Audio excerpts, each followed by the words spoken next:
Sorry बेटा, हम उनको नहीं बचा पाए। क्या? ये आप क्या बोल रहे हो? फिर ऐसे ही आरुषि के दूसरे पति हर्ष की मौत हो गई। इस घटना के बाद आरुषि को सभी अपशगुन मनहूस बोलने लगे, जलीकटी सुनाकर उसे कोसने लगे। पर उसके सास ससुर आरुषि से बहुत प्यार करते थे, उसे पूरे मान सम्मान के साथ अपने घर में ही रहने दिया।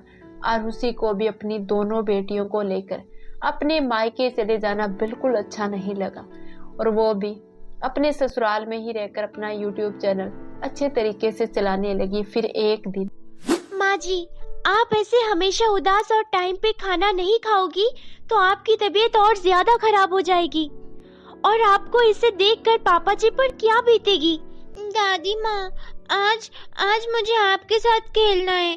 बुआ भी मेरे साथ नहीं खेल रही है। नहीं प्रांजल बेटा, दादी की आज तबीयत ठीक नहीं, वो कल आपके साथ खेलेंगे। माँ जी, आपके लिए मैं थोड़ा जूस बना दूं? हाँ बेटा, बना दे, पर 1 गिलास बनाना, कल की तरह ज्यादा मत बनाना। ठीक है माँ जी, मैं भी बना कर लाती हूँ, तब तक आप आराम कीजिए। रुको माँ जी, मैं देखती हूँ कौन है। अरे मामी जी, आप ऐसे अचानक से? अब अंदर आने देगी या यहीं पर सवाल जवाब करेगी? नहीं नहीं मामी जी, चलिए ना अंदर। माँ जी, मामी जी, आप दोनों बातें कीजिए, तब तक मैं आपके लिए चाय बना कर लाती हूँ। हाँ हाँ बहू, चाय में थोड़ा अदरक तेज डालना। ठीक है मामी जी। दीदी, मैं तो यहाँ इसलिए आई थी कि अपने घर के पास वाले मंदिर में पंडित जी है ना, वो बोल रहे थे। हाँ हाँ भाभी, उन्हें तो मैं अच्छी तरह से जानती हूँ। क्या बोल रहे थे वो? क्या बताओ दीदी, रितेश और हर्ष के जाने के बाद तो मुझे बहुत टेंशन हो रहती है आपकी, इसलिए मैंने आपके घर के बारे में पंडित जी से पूछा तो उन्होंने बताया कि। अरे आप कब आए ऐसे अचानक से? नहीं नहीं नंदू जी, बस अभी आई। मैंने सोचा कितने दिन हो गए आप सबसे मिले, तो आपसे मिलने आ गई और इस बहाने कुछ दिन यहाँ आप सबके साथ रह भी लूंगी, तो आपको भी अच्छा लगेगा। हाँ, ये तो आपने बहुत अच्छा किया फिर। हाँ पापा जी, मैं सोच रही थी कुछ दिन मामी जी यहाँ रह लेंगे तो माँ जी की तबीयत भी ठीक हो जाएगी। अरे बहू, तू क्यों टेंशन ले रही है? जब तक तुम्हारी सास की तबीयत ठीक नहीं हो जाती तब तक मैं यही हूँ। अब तू जा, खाना बना ले।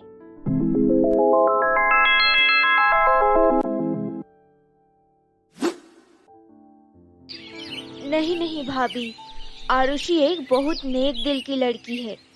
जैसा आप सोच रही हो वैसी बिल्कुल नहीं है। अगर उसे तीसरी शादी करनी होती तो वो कभी ये नहीं बोलती। मेरे सामने शादी का नाम मत लो। नहीं नहीं दीदी, वो आपने तो गलत मतलब निकाल लिया। मैं तो ये बोल रही थी, वो पंडित जी बोल रहे हैं ना। हाँ भाभी, वो बात तो मैं आपसे पूछना ही भूल गई। उस दिन के बाद पंडित जी बोल रहे थे, आरुषि बहू अगर इस घर में रहेगी तो किसी के ऊपर दोबारा विपदा आ सकती है। क्या? ये क्या बोल रहे हैं पंडित जी? हाँ दीदी, यही तो मैंने उनसे बोला कि आरुषि तो इस घर की बहू है। अब वो इस सिचुएशन में कहाँ जाएगी बेचारी अपनी 2 मासूम बेटियों के साथ। पर दीदी, अब हम कर भी तो क्या सकते हैं ना। पंडित जी तो ये भी बोल रहे थे। हाँ, क्या बोल रहे थे? अरे नहीं दीदी, रहने देते हैं वो सब तो। और वैसे भी वो सब तो आप नहीं कर पाओगे। क्या करना है आप मुझे बताइए। और क्या बोला है पंडित जी ने? चलो दीदी, आप इतना बोल रहे हो तो बता ही देती हूँ। अब अगर आपको अकाल मृत्यु से बचाना है तो एक नए सुहागिन जोड़े को अपने घर में रखना होगा। पर दीदी, आप आरुषि बहू को मत बताना ये सब, उस बेचारी को बुरा लगेगा। अब तो लगता है मेरा प्लान उस आरुषि को घर से निकालने में काम कर ही जाएगा। फिर मैं अपने बेटे और बहू को यहाँ भेजकर सारी प्रॉपर्टी अपने बेटे के नाम करवा लूंगी। हाँ, अब देखती हूँ मुझे कौन रोक सकता है इस घर की मालकिन बनने से। फिर तो सब कुछ मेरा होगा। नहीं माँ, मैं आप सबके पास नहीं आ सकती। आपको तो पता ही है अब मेरे सास ससुर को मेरी कितनी जरूरत है। अगर मैं कुछ दिन के लिए आपके पास आ जाऊंगी तो उनका ध्यान कौन रखेगा? वैसे भी अनु को कभी आजकल कॉलेज से छुट्टी नहीं मिलती। आरुषि, मैं तो इसलिए बोल रही थी बेटा, वो तुम्हारी मामी सास आई है ना? माँ, मामी जी तो आज चले जाएंगे, उनको आए 20 दिन हो गए। बहू, मुझे जाने में देरी हो जाएगी, जल्दी से खाना लगा दे। माँ, मैं आपसे बाद में बात करती हूँ, मामी जी के लिए खाना लगाना है। क्या बात है माँ जी, आप आज इतने उदास क्यों हो? तबीयत तो ठीक है ना?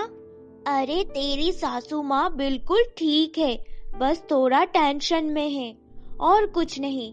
अब तू जा, जल्दी से खाना लगा दे। मैंने लगा दिया है मामी जी, आप खाना खा लीजिए। माँ जी, क्या बात है? कोई बात है तो मुझे बताइए। नहीं बहू, कोई बात नहीं, तू जाकर अपना काम कर ले, मुझे थोड़ा आराम करने दे। इतना बोलकर कुसुम जी उठकर वहां से अपने रूम में चली गई। बेचारी आरुषि बस देखती रह गई। ऐसे ही 2 महीने बीत गए। कुसुम जी का व्यवहार बिल्कुल बदल चुका था। वो हर बात पर आरुषि को जली कटी सुनाती। इन सब से आरुषि बिल्कुल परेशान हो चुकी थी। फिर एक दिन, प्लीज भाभी, आप ऐसे उदास मत हुआ करो इन छोटी छोटी बातों पर। मैंने तो आपको पहले ही बोला था ना कि ताई जी को रहने के लिए मत बोलिए, वो पक्का मम्मी को कुछ उल्टा सीधा सिखा कर गई है। नहीं अनु, तुम अभी बच्ची हो, ऐसा बिल्कुल नहीं है। वो तो मेरे कहने से नहीं रुके थे, मम्मी जी की तबीयत खराब थी इसलिए रुके थे। मामी जी ऐसा क्यों करेंगे? अब तू देखते जा, मैं जब तक उस आरुषि को और उसके दोनों बेटियों को उस घर से नहीं निकाल देती, तब तक मैं चैन से सांस नहीं लूंगी। हाँ माँ, मुझे तो लगता है बुआ जी और फूफा जी ऐसा बिल्कुल नहीं करेंगे। ऐसे जीने से तो भगवान मुझे उठा लेता। अब मैं रोज रोज की लड़ाइयों से परेशान हो चुकी हूँ। मम्मा, आप ऐसे क्यों रो रही हो? तू बताओ, वरना मम्मा आपकी प्लाची आपसे बात नहीं करेगी।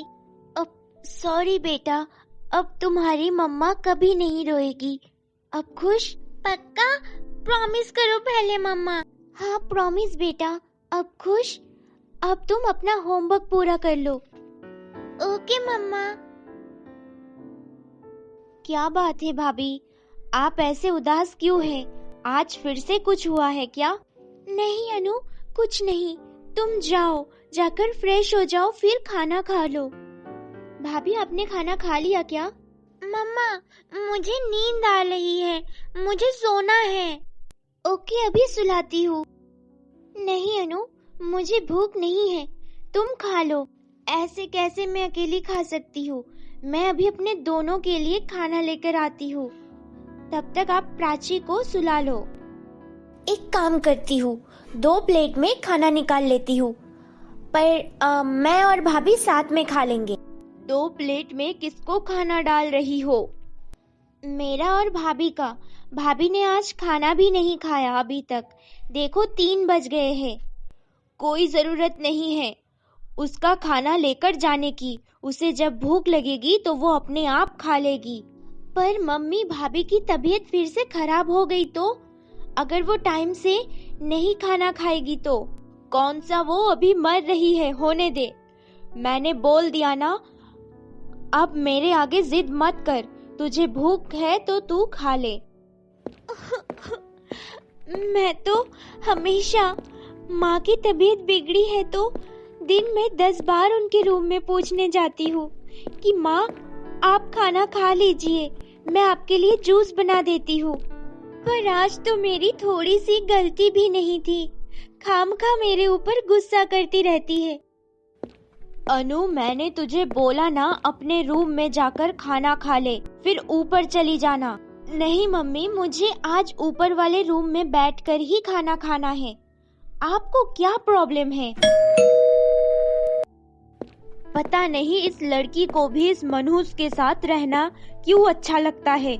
मेरी तो एक भी बात नहीं सुनती।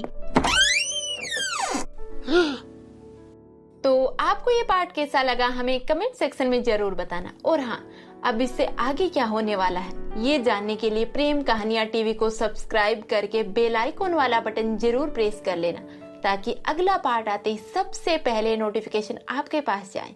तो मिलते हैं अगले एपिसोड के साथ, तब तक के लिए मेरे प्यारे दोस्तों, आप सभी को नमस्ते।